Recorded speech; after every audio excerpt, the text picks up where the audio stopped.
instrument tuning and model maintenance and instrument calibration are critical.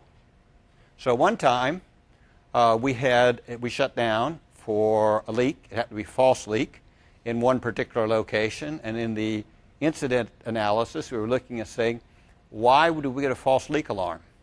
Well, the reason we got a false leak alarm was because our meter factor was wrong. Okay, now we understand why. But wait, why was our meter factor wrong? Okay, well, the reason our meter factor was wrong, so we hadn't proven the meter for a while. Okay, now wait. Why hadn't we proven the meter for a while? Well, we forgot to tell you, but the prover lining was screwed up, and so we couldn't prove the meter. Okay, fix the prover lining, prove the meter. One thing by going to an enhanced or more sensitive leak detection system that will happen is you will drive more excellence of operation, because the technicians have to make sure that the instruments are calibrated. And you can't tolerate things like being off on the meter factor.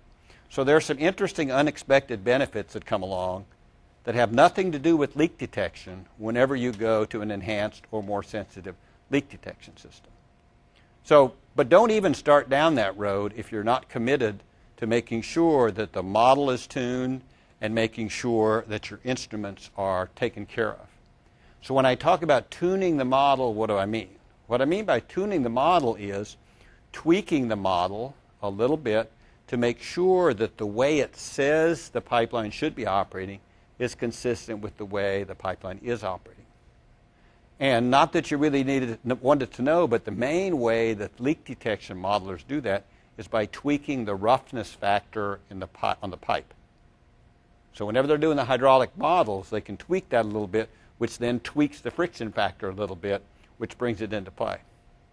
But if you're going to tune the model, you need to make sure that the system is operating properly. If you tune the model to an improperly operating system and bring the system back to proper operation, it may tell you have a leak, because there's a difference between the way the system is operating and the way the system thinks it should be operating. So tuning the model is a constant thing, kind of like balancing your checkbook. You know, you got to do it every so often or you're going to make a mistake.